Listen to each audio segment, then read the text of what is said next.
Hello students, welcome back and good afternoon all of you। और आज आप जो पढ़ेंगे चैप्टर है आपका जीरेंड। जिस प्रकार से पार्टिसिपल और इन्फिनेटिव एक नॉन फाइनाइट वर्ब है, उसी प्रकार से जीरेंड भी क्या है, एक नॉन फाइनाइट वर्ब होती है। तो फाइनाइट वर्ब के अंतर्गत आपने सीख ही लिया था क्या क्या वर्ब्स और क्या क्या वर्ड्स उसके अंतर्गत आते हैं। यदि आपने किसी ने अभी तक नहीं पढ़ा है फाइनाइट वर्ब्स की बारे में, तो आप पिछली वीडियोस में देख सकते हो। फाइनाइट वर्ब आपको बताई थी ट्रांजिटिव, इंट्रांजिटिव, लिंकिंग और एक्सिलरी वर्ब, जो कि आप पिछली वीडियोस में देख सकते हो। नेक्स्ट इसके बाद आपको नॉन फाइनाइट्स वर्ब बताई हैं सारी अलग अलग, जिसमें आपको इससे पहले पार्टिसिपल और इन्फिनेटिव का चैप्टर पढ़ाया जा चुका है। यदि आप में से किसी ने नहीं देखा है तो इस वीडियो में डिस्क्रिप्शन बॉक्स में उसकी लिंक दी हुई है, आप लिंक पर जाकर आसानी से देख सकते हो। डिस्क्रिप्शन बॉक्स में जाइए और लिंक को क्लिक करके देख सकते हो। तो आज का चैप्टर जीरेंड में, जीरेंड क्या है, एक नॉन फाइनाइट वर्ब है। और वर्ब में जीरेंड बनाते कैसे हैं, किसी भी वर्ब में आईएनजी को लगाकर जीरेंड को बनाया जा सकता है। जैसे हमने बोला टॉक, टॉक में आईएनजी लगाई, टॉकिंग, ये क्या बन गई, जीरेंड बन गई। यानी कि मेन वर्ब अपनी जगह रहेगी और सेकंड नंबर पर अगर वर्ब आती है और हमें जीरेंड का यूज वहां पर करना है, तो हम वर्ब के फर्स्ट फॉर्म में आईएनजी का प्रयोग करते हैं। जिस तरीके से इन्फिनेटिव बनाते हैं तो हम वर्ब की फर्स्ट फॉर्म से पहले टू का यूज करते हैं, ऐसे ही जीरेंड बनाने के लिए हमें वर्ब में आईएनजी का प्रयोग हम करते हैं। हिंदी में अर्थ करने पर वर्ब में यदि हम हिंदी का अर्थ करेंगे तो वर्ब में ना शब्द अंत में आता है। जैसे टॉकिंग तो बात करना, रीडिंग पढ़ना, ठीक, राइटिंग लिखना। इस तरीके से किसी भी वर्ब में आप आईएनजी लगाएंगे तो उसका अर्थ होता है ना। जीरेंड वर्ब होने के साथ साथ नाउन का भी कार्य करते हैं। अब ये नाउन का कार्य कैसे करते हैं, इसके अलग अलग टाइप्स हैं। यानी जीरेंड का प्रयोग नाउन की तरह निम्न प्रकार से होता है। कैसे होता है, दोनों बातें इसमें हम सिखा रहे हैं आपको। जीरेंड का यूज करना, जीरेंड कहाँ यूज होता है, प्लस दो वाक्यों को मिलाकर जीरेंड के द्वारा एक सिंपल सेंटेंस बनाना भी इसमें आपको सिखाया जाएगा। तो आप वीडियो को अंत तक देखेंगे तभी आपको ये पूरा चैप्टर क्लियर होगा। तो सबसे पहले जीरेंड का प्रयोग नाउन की तरह निम्न प्रकार से होता है। अब जीरेंड का प्रयोग आप सेंटेंस में किस किस स्थान पर कर सकते हो, मीन्स इसका ये है, जैसे walking is a good exercise, तो ये वॉकिंग जो है वो सब्जेक्ट के स्थान पर यानी कि स्टार्टिंग में लगा हुआ है। तो वॉक क्या है, वर्ब है, वर्ब को क्या बनाया गया है, सब्जेक्ट। तो इसका अर्थ क्या हुआ, जीरेंड को वर्ब के सब्जेक्ट के रूप में यूज किया गया है। Walking is a good exercise, क्या अर्थ हुआ, टहलना एक अच्छा व्यायाम है। ऐसे ही I like swimming, swimming means तैरना, यानी मुझे तैरना पसंद है। देखिए मेन वर्ब क्या है यहाँ पर, लाइक, लाइक ऑलरेडी दी हुई है, उसके बाद में जो वर्ब दी हुई है उसे किस रूप में यूज किया है, जीरेंड के रूप में यूज किया हुआ है, यानी वर्ब के ऑब्जेक्ट के रूप में यूज किया है। वर्ब है ये और यहाँ पर ये क्या है, स्विम, ऑब्जेक्ट के रूप में, यानी वर्ब के जस्ट बाद इसका यूज किया गया है। वर्ब के बाद हमेशा ऑब्जेक्ट होता है और इसे जीरेंड के रूप में यूज किया गया है, इसलिए इसको क्या कह रहे हैं हम, वर्ब के ऑब्जेक्ट के रूप में। I am tired of waiting, tired main verb है इसकी, वेटिंग जीरेंड वर्ब है, इसके पहले क्या यूज किया गया है, प्रीपोजिशन। हम किसी भी तरीके से, ध्यान दीजिए, हम किसी भी तरीके से जीरेंड का यूज कर सकते हैं। I am tired of waiting means क्या हुआ, मैं थकने से क्या हुआ, वो मैं इंतजार करते करते थक गया। Doing is learning, doing is learning क्या है, सीखना ही कार्य है। तो यहाँ वर्ब के कॉम्प्लीमेंट के रूप में यूज इसको किया गया है। तो ये हैं जीरेंड के नाउन की तरह निम्न प्रकार से इसके प्रयोग होते हैं। ये एग्जाम में नहीं आते हैं, लेकिन ये आपको ये पता होना चाहिए कि किस किस स्थान पर हम जीरेंड का प्रयोग कर देते हैं। दूसरी चीज क्या है, अब आपके मन में एक चीज आ रही होगी कि इन्फिनेटिव वर्ड्स जो होते हैं उनके अंत में भी ना शब्द आता है, तो इन दोनों में डिफरेंस क्या है।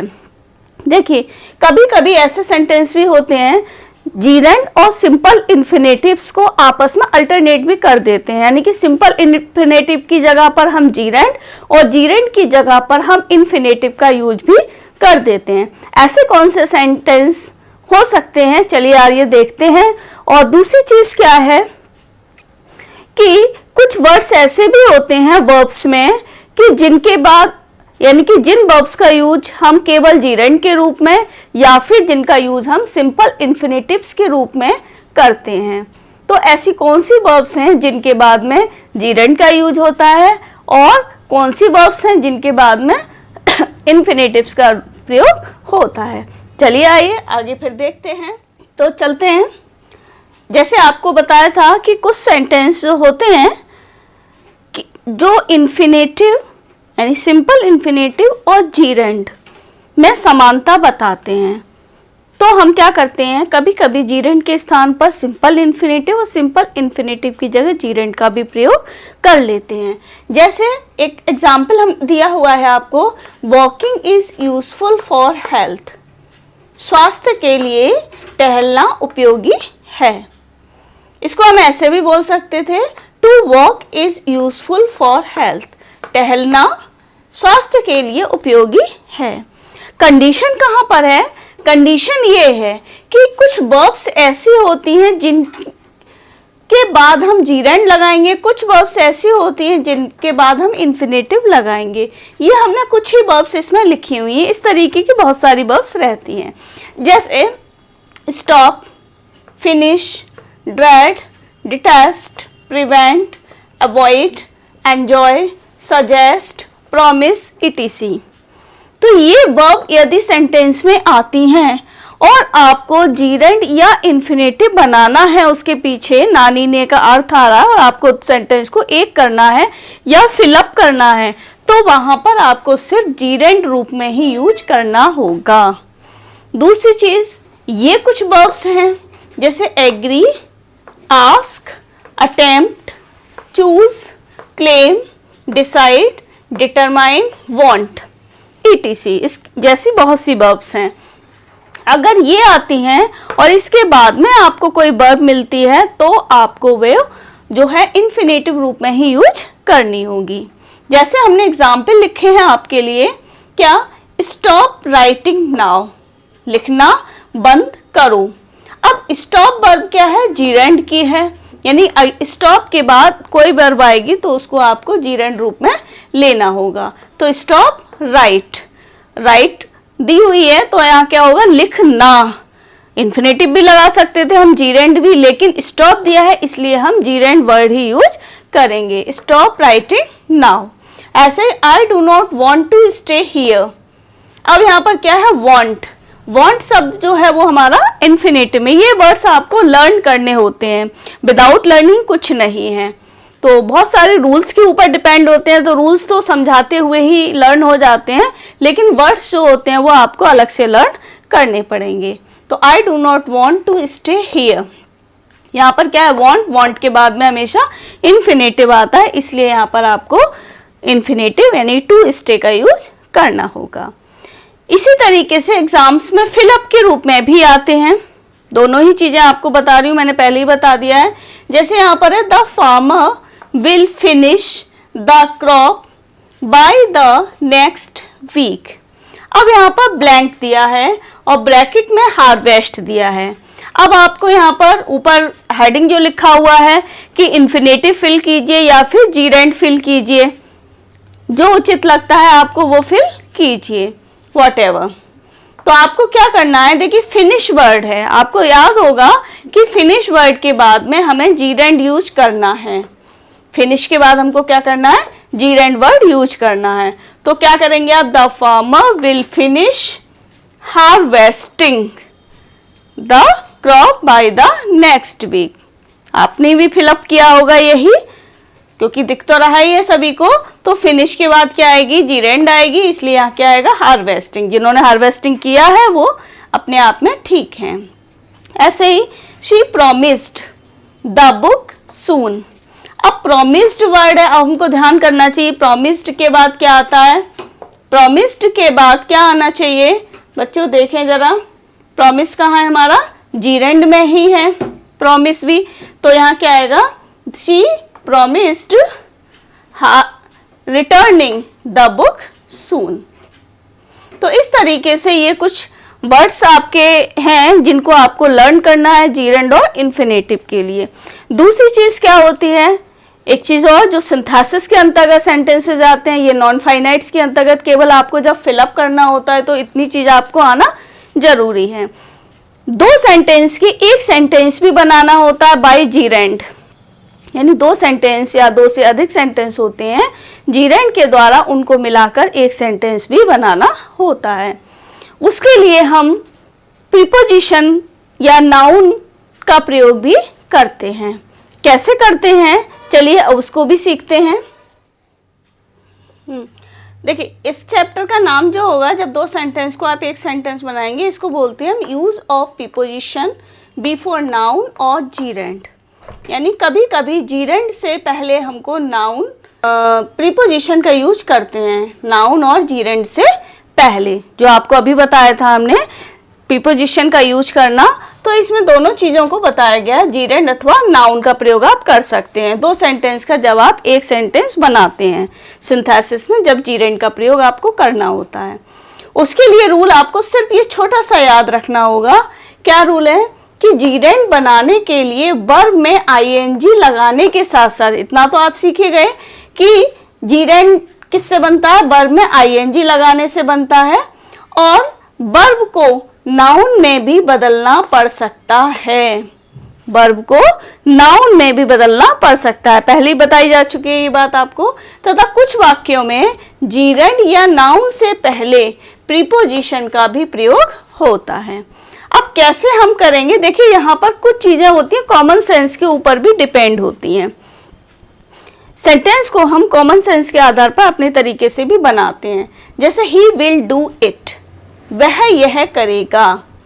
ही इज श्योर, उसे विश्वास है। अब जीरेंड की सहायता से इसको हमें कैसे बनाना है, देखिए आप बनाकर, और इधर हम भी बनाते हैं आपका, देखते हैं कौन सा फिट होता है सेंटेंस। देखिए, ही इज श्योर, उसे पूरा विश्वास है, किस चीज का, ऑफ डूइंग इट, इसे करने का। He is sure of doing it.